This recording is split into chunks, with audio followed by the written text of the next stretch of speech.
Yo guys, what's going on? Welcome back to the channel and welcome back to a new video. So in this one today, you're going to get all the build up for Sunday's game as Manchester United's defence of the FA Cup trophy begins at the Emirates, taking on Arsenal. I'm very excited for the game on Sunday as I do think we have a very good chance of beating them and of course advancing through to the next round. And also of course, transfer season is upon us, so we've got a lot of transfer news to talk over regarding the likes of Casemiro, Rashford, Garnacho, Højlund potentially as well. So we've got so much going on to talk about, so let's get straight into it. But before we do, make sure to like, comment, subscribe and share the video. That would be greatly appreciated. But let's start off guys with all the transfer news going on. I will have all the outlets on screen for you guys so you can read them as well. But let's start off with the main one. And of course, the hot topic of Marcus Rashford. A lot has been going on, as most of you guys probably know. And it does look like he will depart Manchester United this season. Finally end up leaving us to go to Italy, potentially. Maybe Milan, maybe Germany and Dortmund. Who knows where he'll end up. But we do have some transfer news, so I will read it for you. It'll be on screen. So this is from Laurie Whitwell. Sources believe Italy is the likeliest destination for Marcus Rashford this month. So this is transfer news from the last couple of days as well. So it's probably a bit of old news, and we've got new news for you as well. And we've got a lot of outlets regarding Marcus Rashford. So yeah, his likeliest destination is probably going to be Italy. And I can say that as well, I think, confidently, that he will potentially leave for, you know, a Milan club, someone like that, if he does end up going. And of course, there was some more news we have on Marcus Rashford. This one from The Athletic. Marcus Rashford's representatives have held exploratory talks with AC Milan about a loan this month. Dwayne Maynard, of course, his brother is his agent. Rashford's brother and agent flew to Milan on Tuesday to hold discussions with recruitment staff. So as we know, his brother did travel to Italy over the last 24 hours and had discussions with Inter Milan, AC Milan's board, to discuss a potential deal, maybe a loan deal, maybe a permanent one. We don't know as of yet. This was from Demartio. AC Milan have offered a loan to Marcus Rashford with the option to make the deal permanent. Exactly what I was on about. It could be a loan, then made permanent. It could be a permanent straight away. We don't know what the easiest thing is to do at the moment regarding Marcus Rashford. And again, from Ben Jacobs, Man United are prepared to sanction a straight loan or loan with option for Marcus Rashford, while a permanent solution would require 40 million plus. Rashford is understood to be still in Thomas Tuchel's England plans. So no matter where he goes, Marcus Rashford does look like he will play a part in England's future. So that's not a concern if he goes to Italy, that he won't be picked, like a few people have thought so. But yeah, you know, of course his best chances to play for England and Thomas Tuchel is to stay in the Premier League, but that does not look very likely at the moment, because what teams is he going to go to? I heard about Spurs.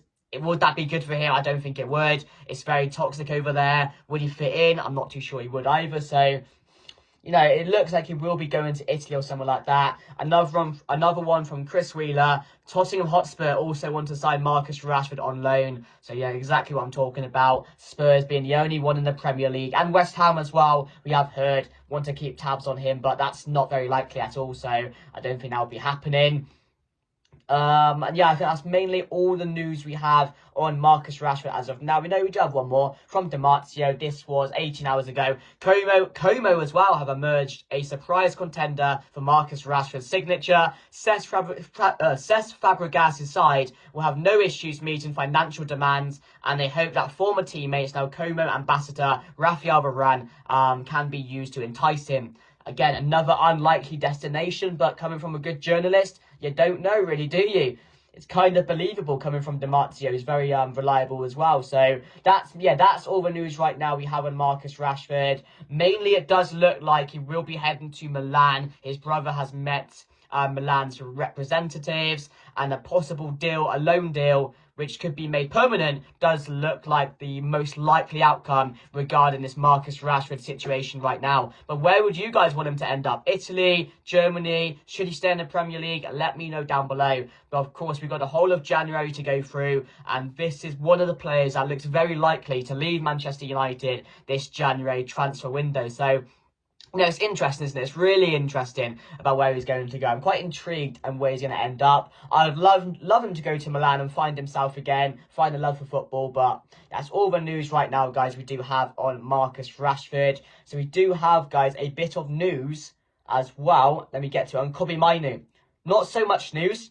Not so much news at all, because I don't want to read too much into this one. I don't think it's going to happen at all. Let's be realistic. I don't see Kobbie Mainoo leaving Manchester United in January. But what we have heard, and this was from Sam C, there have been brief discussions between Kobbie Mainoo's agent and Chelsea, but no significant progress has been made. Manchester United are actively working on securing a new contract for him. As we do know, there was negotiations going on, and Kobbie Mainoo wasn't happy with the deal that they were going to give him. So nothing's concluded yet. He's not officially signed any contracts. He's just what he's been sent by Manchester United, what's there for him to sign, he doesn't really like at the moment. He thinks he should be on more money. But again, this is the whole point of negotiations. They go on and go on and go on, and eventually they find a solution. But of course, Kobbie Mainoo, in his right, every player has, is in their right to want as much money as possible, really. But again, negotiations are there for a reason, to find the best deal for you, because of course he does want a long-term future at Manchester United. He needs to make sure he's happy here, he's on the right money, he thinks he's got the right contract. So there's a lot of things that go on throughout a negotiation phase,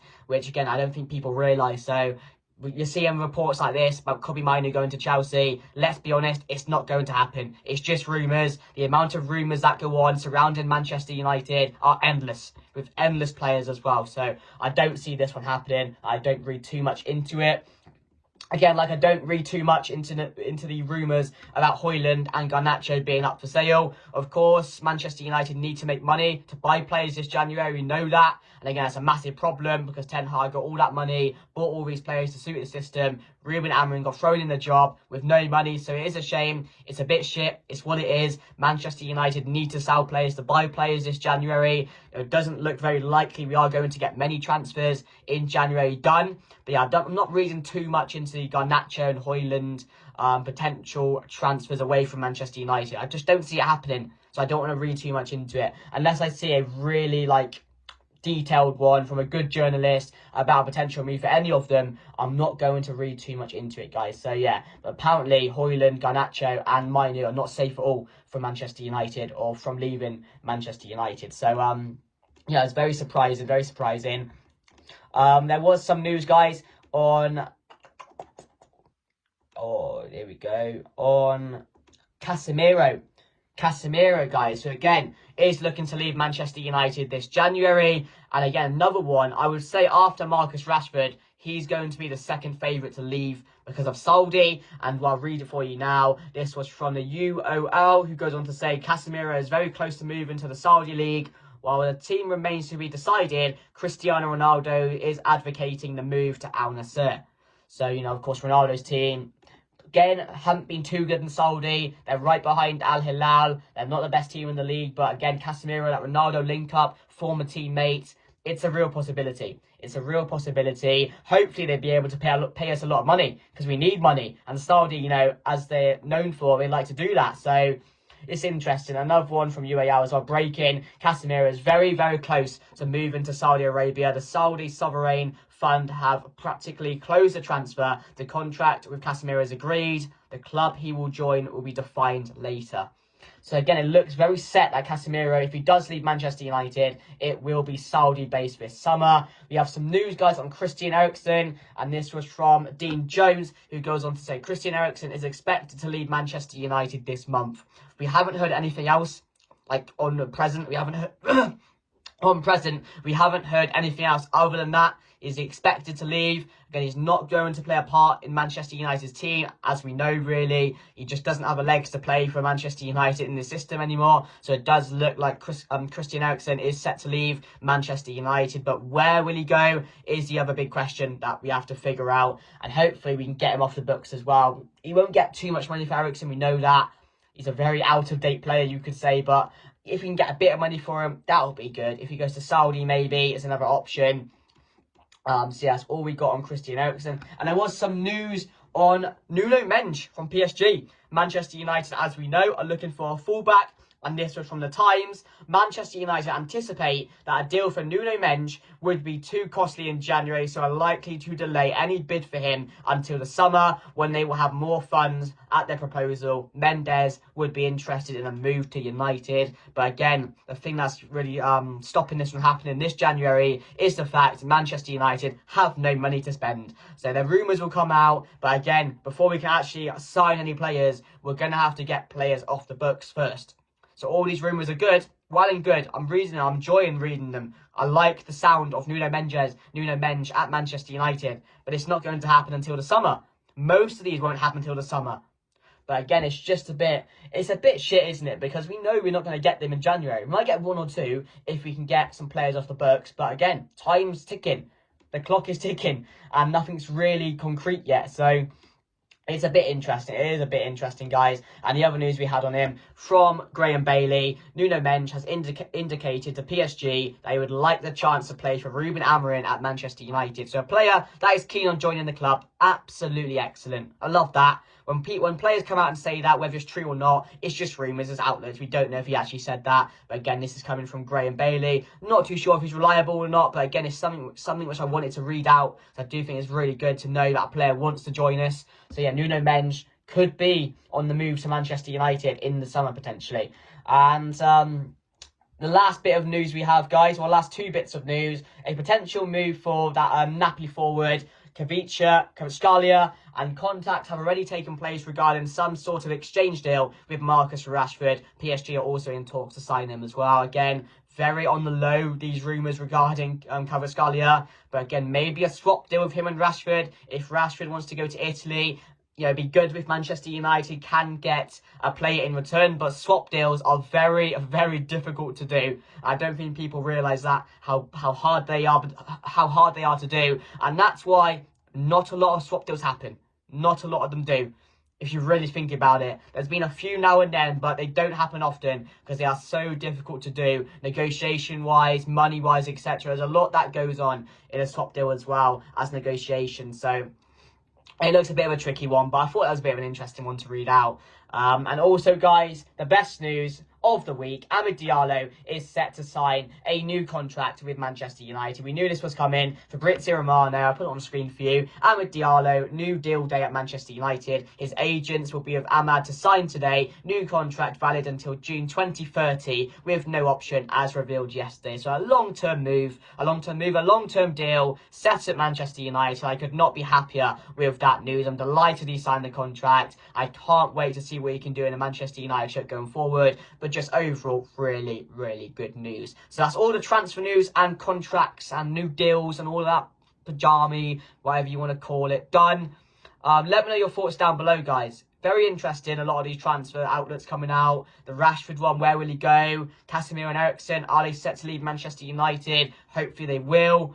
But yeah, let me know your thoughts down below, guys. Where do you think Marcus Rashford will end up this summer? But on to this January, if he does leave. But on to Sunday's game, Manchester United in the third round of the FA Cup taking on Arsenal. And I'm really confident going into the game. That performance the other day on Sunday against Liverpool really brought me a lot of confidence going into this one. Because, as I mentioned, they proved me wrong. I did not think these players had the minerals, had the fight to go to Anfield and put in a performance like they did. And they really did prove me wrong on the day. And now against Arsenal, who again, they aren't going to go strong this Sunday. They have a game against Spurs coming up. They just lost 2-0 to Newcastle. They just drew to Brighton as well. They're not on good form. They're not going to go strong on Sunday. This is a real opportunity for Manchester United to beat Arsenal in their own yard and advance into the next round of the FA Cup. Manchester United will have a whole week of training to prepare for this game. Arsenal had a game midweek against Newcastle. They lost that one. Will their focus be on Spurs in the derby rather than this one? So, you know, there's a lot going on in Manchester United's favour on Sunday because we're going to go strong. We're going to rotate a few players. I think Garnacho will come straight into the squad. I think Lenny Yoro may start this game. I think Mazraoui may get a rest. So that means Amad going fullback with Garnacho in behind the number 9. So I do think this could really work out for Manchester United. I'm very excited for this game. I'm always excited for Manchester United against Arsenal. It's a great game to watch. Normally we lose.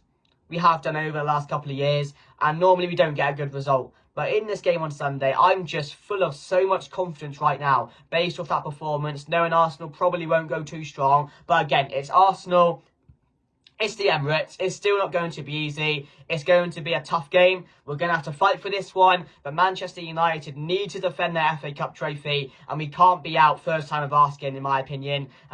Even though, they're probably favourites going into the game. But overall, if you think about it, what the teams will be, what do you call it? The conditions going into the game as well. Arsenal just played and lost. Manchester United just had a really good performance. Again, Manchester United, in some people's minds, will be favourites going into the game as well. So it's a very tricky game to analyse. I don't know what's going to happen. I'm excited for it, though. I think we need to build on it now. That's the thing for me. Consistency. Build on those performances. There's absolutely zero excuse now why we can't put in a performance like that and we can't play like that every single week. That has to be the standard now. That has to be the standard we see every week. Because the players have proved they can do it. But I don't want them picking and choosing when they do it. Because that's what they have done recently. They pick and choose when to turn up. No, keep that standard. Have those minerals, have this fight every single week. In every single game. Because you're showing yourself what you can do, guys. You've shown yourself how you can perform when everyone's a unit, when everyone puts in a very good performance, they're all on it. How good were we on Sunday? We were the better team. We should have won the game in the end. That says a lot to me. That does say a lot. So there's absolutely no excuse on Sunday. But I will put my team on the screen now, guys. As you can see, it's rather strong. Onana stays in goal. I don't trust Bayindir. As you can see, the back three. I have gone with Amad Diallo at fullback. I've gone with Lenny Yoro. I've gone with Martinez. And I have gone with Maguire to start this one. I have dropped the Ligt. Didn't have the best of games on Sunday. I would drop him for this one. Save his legs. Apparently there was a little niggle as well we had after the game. So I wouldn't want to risk that. So I have gone with that with Diego Dallo at left back. Because again, oh no, actually, have I gone Malacia Dallo? I'm not too sure. I think I've gone Malacia. I think I have gone Malacia. So yeah, I think Malacia will start this one. FA Cup game. Again, give Dallo a rest. He does deserve it. He does play every single game. Like I've given Mazraoui a rest. And I've gone Diallo at right wing back. That's my back five in the team, guys. Let me know your thoughts down below. In the middle, I have gone Agate alongside Kobe Mino. I would keep that the same. I don't trust Christian Eriksen. I don't trust Casemiro to come into a game like this at the Emirates and perform. That wouldn't give us a good chance. We need to keep that midfield now. We need to keep that relationship together. And we need to get the consistency of those two in the midfield playing together week in, week out. Because they're only going to get stronger. Look how good they were on Sunday. We need to get them consistently playing week in, week out now together. Because it's only going to build their relationship together as well as a team. So I'd happily keep them in the middle. And I've gone with Garnacho, Bruno Fernandes. And I have gone with Joshua Zirkzee to start up top as well. It may be Højlund, but again, I'd give Zirkzee the nod on this one and rest Højlund. Maybe use Højlund off the bench with a few minutes to go or something like that, depending on how the game's going. But that's my team going into the game, guys. My final thoughts going into it. As I told you guys, this is a big opportunity for Manchester United here to build on the Liverpool result, to get a big result against Arsenal. I don't care they're going to say, oh, we weren't strong if they go and lose the game, but they're not going to go strong. So this opportunity, we have to take it on Sunday. And again, that team's more than good enough to go to the Emirates and give Arsenal a good game. Arsenal is still going to be strong. They're still going to have their players, they're still probably have Trossard in there. They're going to have Havertz, maybe have a Rice in there. Partey in midfield. Of course, Saka's injured. Odegaard might play as well. You never know. Will they rest too many players for that Spurs one? I'm not too sure they will. We'll have to see what happens, guys. But yeah, I don't think they have a choice. I don't think they have a choice. Arsenal fans won't want to lose to Manchester United. Arsenal fans will still expect Arsenal to play a good game, to play a few strong players, and to still put up a fight as well. But, Manchester United here, I have us as favourites. So I'm confident going into the game. I'm feeling good about it. A real chance for Manchester United to go there, put on a show, put in a good performance again, and really show themselves on the pitch. And that's what I hope we are going to do on Sunday. So yeah, let me know your thoughts down below. My score predictions, I'm going to say Manchester United to win this one 2-1. I'm going 2-1 Manchester United. I'm going to say Zirkzee to score. I've got a feeling. And I'm going to say Garnacho as well to get on the score sheet, as he came on the other day and did play quite well. So he does deserve to actually start this game. But yeah, 2-1 to Manchester United. Hopefully we can win this game and advance through to the next round of the FA Cup. Make sure, guys, to like, comment, share and subscribe to the channel if you guys have enjoyed the video. Thank you for watching, guys. Have a good rest of the week, and hopefully we will be cheering on United on Sunday after a big FA Cup victory against Arsenal. Goodbye.